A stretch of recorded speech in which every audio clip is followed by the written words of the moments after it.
સત્યાગ્રહ tractor rally અંગે પ્રદેશ કોંગ્રેસ પ્રમુખ અમિત ચાવડાએ નિવેદન આપ્યું. કહ્યું કે કોંગ્રેસ પક્ષ હંમેશા ખેડૂતોની સાથે છે અને ન્યાય નહીં મળે ત્યાં સુધી આંદોલન ચાલુ રહેશે.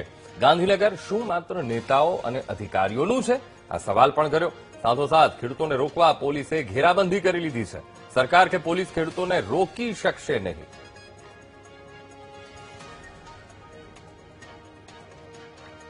ગુજરાત પ્રદેશ કોંગ્રેસ સમિતિ, કિસાન સેલ અને બધા જ કિસાન સંગઠનો સાથે મળી અને આ ટ્રેક્ટર યાત્રા લઈને, કિસાન અધિકાર યાત્રા લઈને ગાંધીનગર કૂચ કરી રહ્યા છે. કોંગ્રેસ પક્ષ ખેડૂતોના પ્રશ્નો માટે હંમેશા લડાઈ લડ્યું છે, આવનારા દિવસોમાં પણ લડીશું ને સરકાર જ્યાં સુધી આ ખેડૂતોને ન્યાય નહીં આપે ત્યાં સુધી અમારી આ લડત ચાલુ રહેશે. ગાંધીનગર એ ખાલી કઈ મુખ્યમંત્રી માટે છે, રાજ્યપાલ માટે છે, અધિકારીઓ માટે છે. ગુજરાતનો સામાન્ય ખેડૂત હોય, સામાન્ય નાગરિક હોય, ગાંધીનગર આવીને પોતાની વાત રજૂ ના કરી શકે. આખા ગુજરાતના ખેડૂત સંગઠનો, ખેડૂતો ગાંધીનગર આવીને પોતાની વાત રજૂ કરવા માંગે છે, પણ પોલીસે ચારે તરફ એની ઘેરાબંધી કરીને એમ કે ગાંધીનગર નહીં ઘૂસવા દઈએ.